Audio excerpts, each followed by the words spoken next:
Threat or challenge? You decide. Same pressure, same uncertainty, same problem. To one person, it's a threat, so they retreat. To another, it's a challenge, so they move toward it. Who gets to decide which one it is? You do. Welcome to the Way of Permanent Transformation. I'm your host, Stanley Bronstein. Today we're talking about a simple but powerful question: threat or challenge? Because many times life isn't only shaped by what happens to us, it's shaped by how we interpret what happens to us. Think about the pressure many people feel today: money pressure, career pressure, relationship pressure, health pressure, future pressure. The pressure of trying to build a life, but not always knowing whether the life you're building is the right one. The pressure of watching other people online seem confident, successful, and ahead. For many people, especially in their 20s and 30s, life can start to feel like one long emergency. Every decision feels loaded. Every mistake feels permanent. Every uncertain situation starts to feel dangerous. But here's the question: is it actually dangerous? Or is it just difficult? Because those are not the same thing. A real threat requires protection.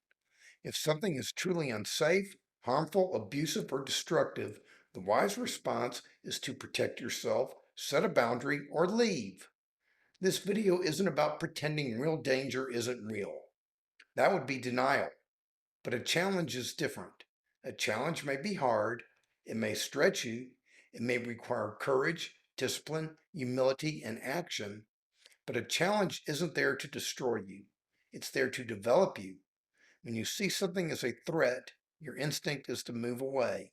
You avoid, you delay, you overthink, you doom scroll. You tell yourself you're being careful, but deep down, you're just scared. But when you see it as a challenge, something changes. You still feel pressure, but the question changes. Instead of asking, how do I escape this? You begin asking, how do I meet this? One of my books, The Way of Fear, teaches that fear is a response to a perceived threat. That word perceived is everything. Sometimes fear responds to reality, but many times fear responds to a story about a future that hasn't happened yet and may never happen. Fear may be real as an experience, but that doesn't mean it's accurate as an authority. Your heart may race, your stomach may tighten, but that doesn't prove the situation is a threat. It may only prove that the situation matters, and many important things feel uncomfortable before they feel clear. This is where many people get stuck. They confuse discomfort with danger. Let's make this practical. Maybe you need to change jobs. Threat says, what if I fail? Challenge says, what skills do I need to build? And what's the next honest step? Maybe you need to look at your money. Threat says, I don't want to know. Challenge says, clarity may be uncomfortable, but it gives me somewhere real to stand. Maybe you need to admit that the life you're building doesn't fit who you're becoming. Threat says, if I tell the truth, everything might change. Challenge says, if I refuse to tell the truth, nothing meaningful will change. The threat mindset looks for escape. The challenge mindset looks for response. Now, this doesn't mean you give yourself a motivational speech and act like everything is easy. That isn't confidence. That's fantasy. Real confidence grows when you repeatedly prove to yourself that you can face reality and respond. Not perfectly, but honestly, one action at a time. Confidence isn't always the thing you start with. It's the result of acting while fear is still present.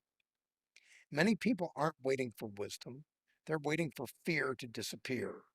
And fear won't disappear before you take the first step. It weakens after you take the first step. Fear grows in imagination. Action brings you into contact with reality.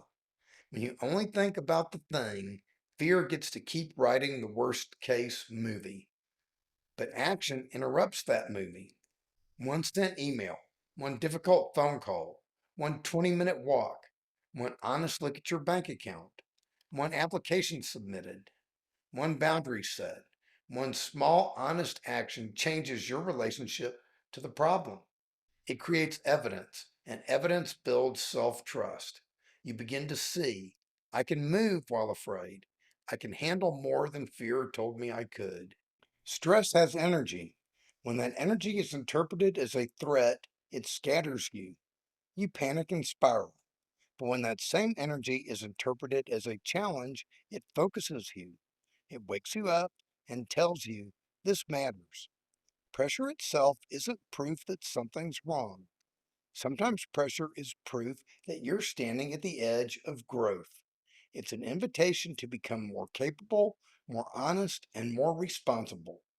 The question is whether you'll treat that pressure as a command to retreat or as an invitation to rise. Here's a practical exercise for you.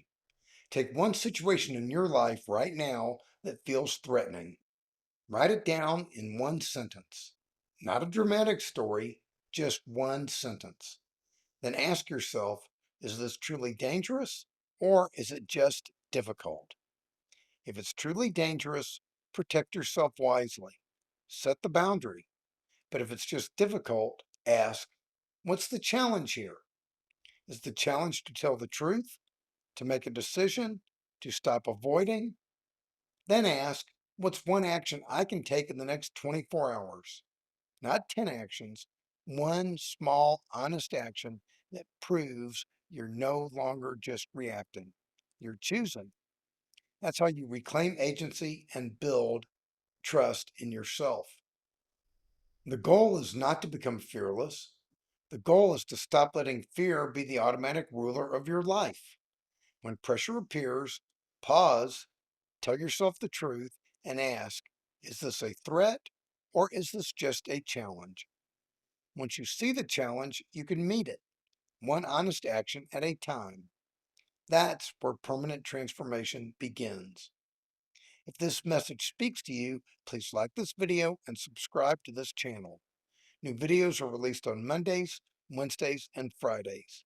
And you can learn more or contact me at my website, thewayofexcellence.com.